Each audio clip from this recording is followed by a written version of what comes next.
Welcome to the Frisco Podcast. I'm your host, Scott Ellis, and our guest today is going to be a fun one. Nicki Cooley from Sweets on a Stick. Nicki, welcome to the show. Thank you. Good to have you here. We don't get to talk about confections very often, so we're going to have some fun with this today. How long have you been in Frisco, and when did you start your business? My husband and I moved to Frisco in 2011, and I started my business the next year in 2012. Okay, so you've been at this for quite a while. Yes, it's been just over 6 years now. Wow, so you're actually older than Lifestyle Frisco. That's good to know. Not a lot of the businesses we run into are a little bit newer, so you guys have been around for a while. How did you get started in this? I started baking from home under the Cottage Food Law. I just kind of fell in love with doing sweets, and I decided I didn't want to eat them myself, so I thought, maybe I can get some people to buy them so I can make them. And they did, and it kept growing and growing to the point where I was turning away orders on a weekly basis, and so I started looking for a bigger space. Okay. And that's where I am now. Very good. So what was it about? Did you just love the process, or what was it about baking and making sweets that you enjoyed so much? It's just kind of a nice creative outlet. I find it really relaxing, actually, and it's a way. I always say I'm kind of in the business of making people happy, because it's just that little extra something that you can add to a special day to make it that much more special. Yeah, that actually makes a lot of sense to me. I have some friends that are attorneys, and their gripe is nobody ever calls me unless they're unhappy or in trouble about something. So you kind of have the opposite situation, though, where people are happy to call you up. They want to talk to you and see what kind of fun stuff you've got cooking up. Yes. So what are some of the fun... That'll be a little edit. What are some of the things you most enjoy making? I actually started with Cakepops, which is where the name Sweets on a Stick came from.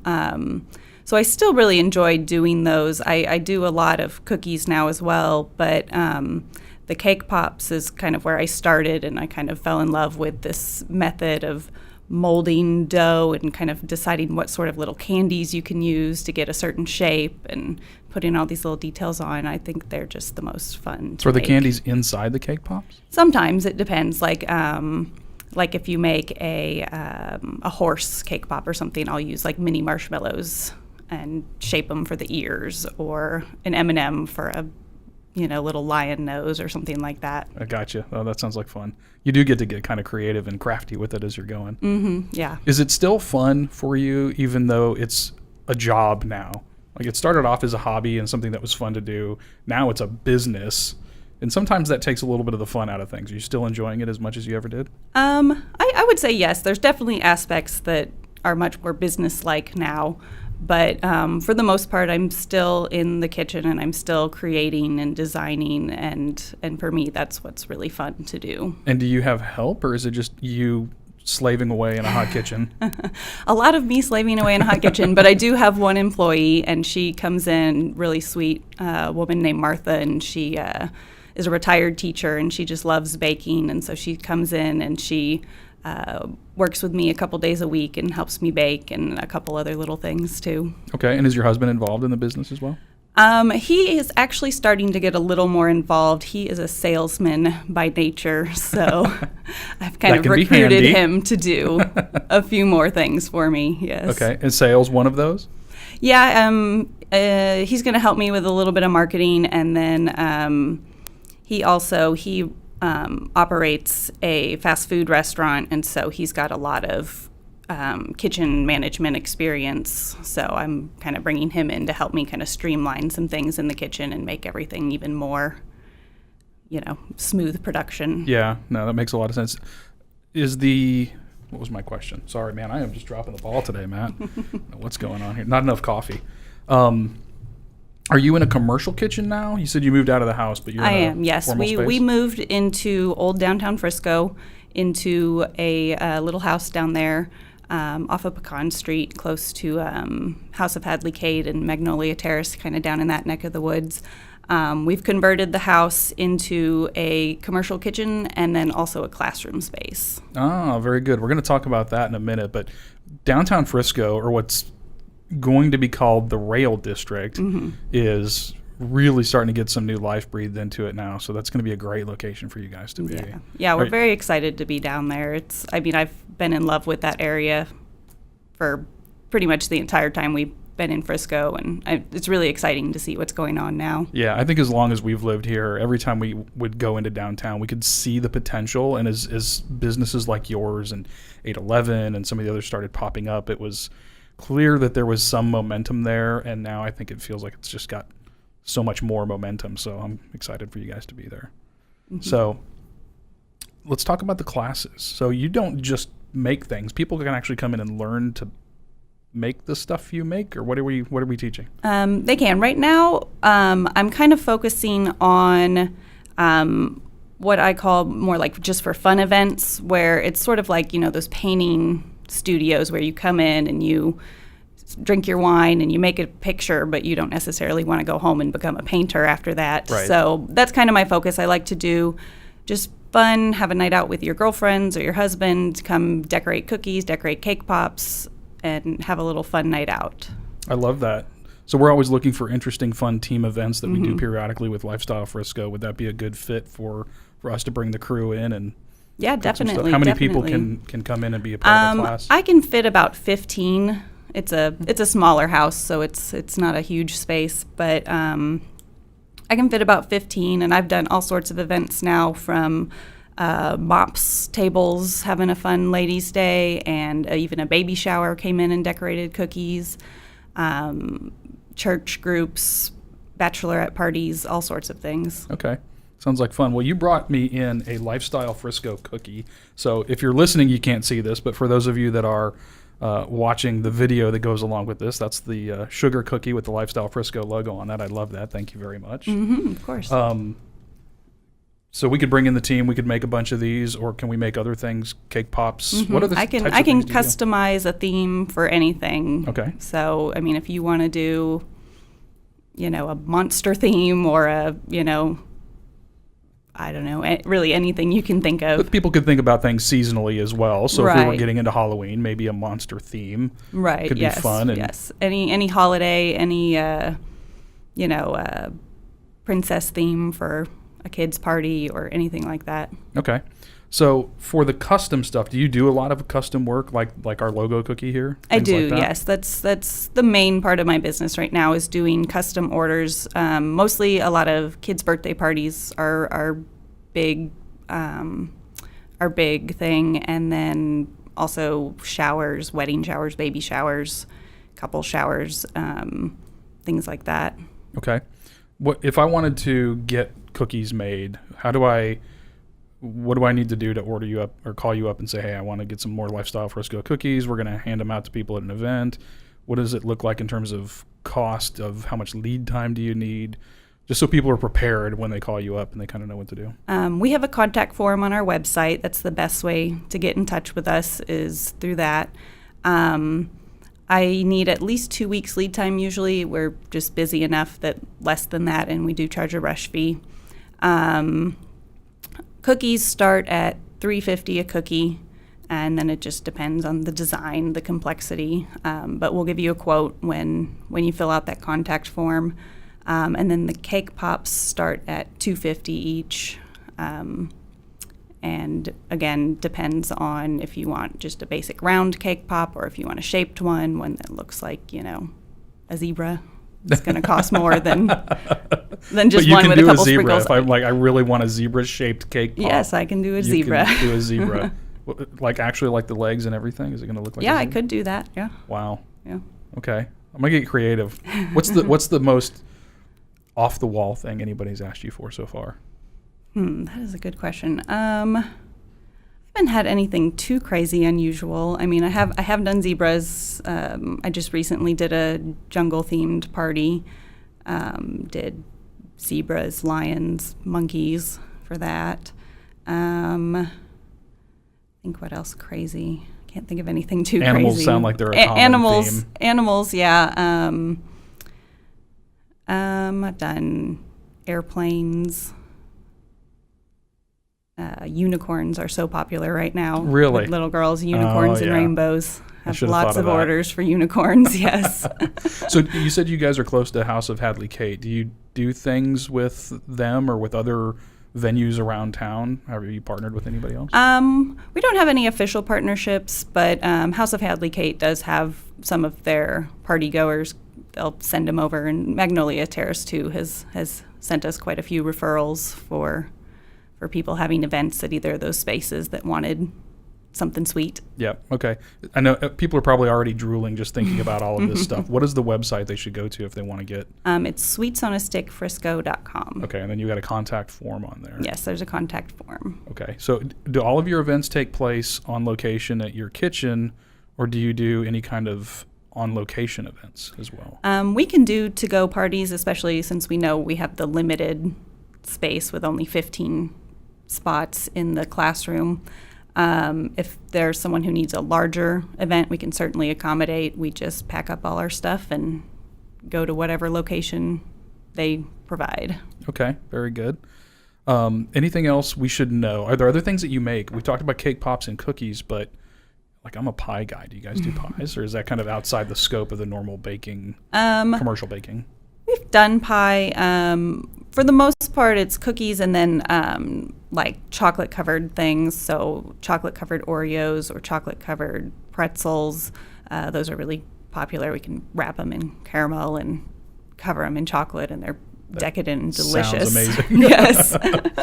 I always make sure to make at least one extra when I'm doing those so I can have one. I don't blame you for that. So. Yes, and then other things would be like Rice Krispie treats are popular, and one of the benefits of moving into the commercial kitchen is that under the Cottage Food Law, you can't do any fresh fruit.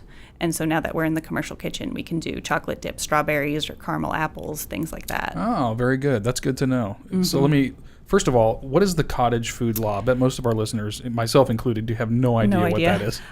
So the Cottage Food Law is basically a law that governs what you can and cannot make out of your home kitchen to sell. Okay. So it's just basically a guideline and a list of things that are acceptable. So basically anything that has to be refrigerated is not allowed. Yeah. So if it's going to spoil, if it's going to go bad, right, probably going to avoid things like that. Right. Rice Krispie treats probably have a good long shelf life if yes, they need to. Exactly. So Yeah. They wouldn't last long with me, but I get that. So yes. Okay, so you moved into the commercial space. Now we've expanded. Is there anything that you don't do? Like, what should people not call you for? They should not call me for cakes. Okay. I don't do cakes. That's kind of a specialized thing all in and of itself. It is. You know, it's just, for some reason, the small scale things are what really call to me. And I've made cakes before, and I just don't get the enjoyment out of it. I certainly can recommend someone to people, but I don't do them myself. That makes total sense. And cakes can get fairly ornate as well, and I think people have high expectations if it's a wedding cake or something like that. But on that front, if somebody calls you up and they want to do something custom, do you walk them through the process, or are there things that they can do to kind of be, like, just call you up and say, hey, I want a bunch of monkey cake pops? Or is there something, if they've got something in mind that they can do to kind of prepare and say, here's really what I'm looking for and this is the occasion? You know, there's certain people that they'll go on Pinterest or Google or somewhere and they'll find, you know, an image of this is exactly what I want. But I don't encourage people to do that because it's really this kind of confection is an art form. And so I try my best not to copy exactly what somebody else out there has done. I don't mind if someone wants to send me a couple pictures as an example, but really, for the creative process, it's nice to just kind of come up with your own thing and put your own spin on, you know, a monkey cake pop or whatever it may be. And do you guys keep a gallery on your website or on Facebook of different things you've done to generate ideas? All of our pictures are on either Facebook or we have an Instagram that has a lot of our pictures on it. Yeah, I've reshared a couple things from Instagram. It's just delicious looking. What is the Instagram URL as well? It's Sweets on a Stick Frisco. Everything is Sweets on a Stick Frisco. Yes. Okay. Yes, that's our Facebook as well. So let's talk about that. If people want to get in touch with you, we've talked about the website. We've talked about Instagram. What is Facebook? Is Sweets on a Stick Frisco too? Yes. Okay. Facebook. Yes. Any place else they should be looking for you? Those are our three main places. I think I've got a Pinterest account, but there's tons of stuff on there, but I don't pin to it very much anymore. Okay. Good to know. And let's go back to the classes real quick. How much do the classes cost? Classes are $35 for a cookie class or $40 for a cake pop class. Per person? Per person, yes. Okay. And that includes all of our supplies and... Yes, that includes everything you need. You just have to bring yourself and maybe a bottle of wine if you want. Yeah, we would definitely do that. And probably does not include laundry because I'm going to leave there covered in flour and we everything. we have some aprons to provide. Okay, I need to go buy a couple more manly ones, though. Most of the ones we have are a little frilly. So, guys, if you get taken to a cooking class or a baking class at Sweets on a Stick, you might want to bring your own apron. Otherwise, it's going to show up on Facebook somewhere. Yes. And I don't like that. But that sounds good. Okay, so people can find you online. Let's give them your phone number as well so that they can give you a call. Oh, that is a good question. Or do you prefer not to do phone? I don't prefer phone only because I like to have everything in writing, and also during the day I'm usually sticky. And, that makes sense. And I don't answer the phone. I do have a phone number. I honestly don't have it memorized. Well, we'll just direct them to the website then, and people can track you down that way. Yes. So, anything else you want to share with us? Anything else about Sweets on a Stick? I don't think so. We I guess there's we also do like holiday sales. So for Easter, Valentine's Day, Christmas, upcoming, we'll have Mother's Day and Teacher Appreciation Week. And that's a way for people to buy kind of a preset cookie or cake pop package where you don't have to buy a full dozen, but you can buy a couple cookies usually as a gift. That brings up a good question. Is there typically a minimum order? There is. We do have a minimum of a dozen for each individual. With special suite. exceptions. And yeah, this sounds like it's a great gift idea as well, especially for things like teacher appreciation and things like that. I'm glad you said that. So any holiday, any special event you have, if you want a custom yummy confection, and it's nice to know you guys can do stuff like caramel apples too. I love those, in the fall, but I never eat them because I'm not going to make them, and I never buy them at the store. So right, yes. It's a great idea. Okay, well, thank you very much for joining us today. Before we let you go, give us one thing you love about Frisco. My favorite thing about Frisco is how kid-friendly it is. I'm a mother of a 2- and a 4-year-old, and so to be able to go to one of Frisco's many, many, many parks on any given day, especially like right now when the weather is so beautiful, or there's so many great places to go to, like the Coop or Play Street, or we live right by Jungle Joe's, and we end up there all the time. I'll bet, yeah. And yes, and the kids just love it. I'll bet they do. Angela's awesome too. So yes. It's a great place. Yes. Plus, they've got Wi-Fi for you, so if you yeah, need it's something great. done. Oh yeah, I'll go sit there on my laptop and answer emails, and the kids will run around, and it's definitely my favorite spot. Well, very good. And with kids that age, how do you keep their fingers out of all the stuff you're working on? Well, luckily now that I've moved into the commercial kitchen, that's not as much of an issue. Before that, yes, I would have to move cookies up onto the counters, and they were, they knew they were going to be in big trouble if they were sticking fingers anywhere. Nicki, keep up the good work. Keep doing what you're doing. Hopefully your email is going to start blowing up now as we push this out and get it in front of people, because there's so many good events, and you guys make so many fun and beautiful and tasty things that please keep going and let us know if there's anything else we can do for you. Thank you for coming on the show. Thank you very much. And for all of you out there listening, thank you very much for tuning into the Frisco Podcast. Talk to you next time.